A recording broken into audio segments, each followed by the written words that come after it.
In this movie, we're going to briefly go through the SQL syntax that we've learnt in this chapter.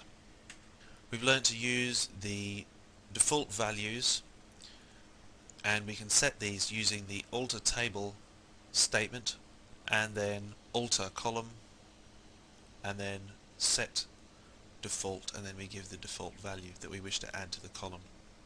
We've also learnt a number of new column types in this chapter. The date, time, timestamp, datetime and year column types, and each of these are column types that make up the date and time handling within MySQL.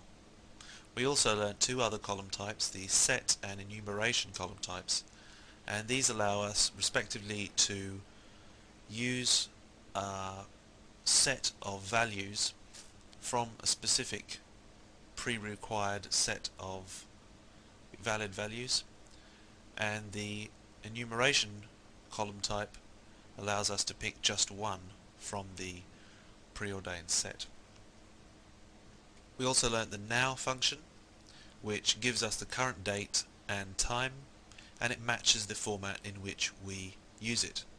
So if we tried to set a date time to the value of now, or if we tried to set a year column type to the value of now, we would get different results, but the now function would be able to handle both of these depending on the context.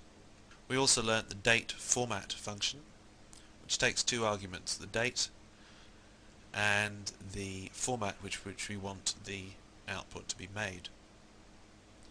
This takes the structure of a string of letters and numbers, and there are also certain special codes, and I've given a brief list of them here, which allow us to specify particular parts that should be replaced by certain elements within the current date and time, or whichever date and time we've specified in the first argument. If you examine your MySQL documentation, there's a full explanation of what each of these codes do. It's important to use uppercase or lowercase correctly. The set statement allows us to set a variable to a particular value. We need to include the @ sign before any variables names. That tells MySQL that it's dealing with a variable. We can also use this particular operator here along with a normal select statement if we want to select the value of a variable while doing a select statement.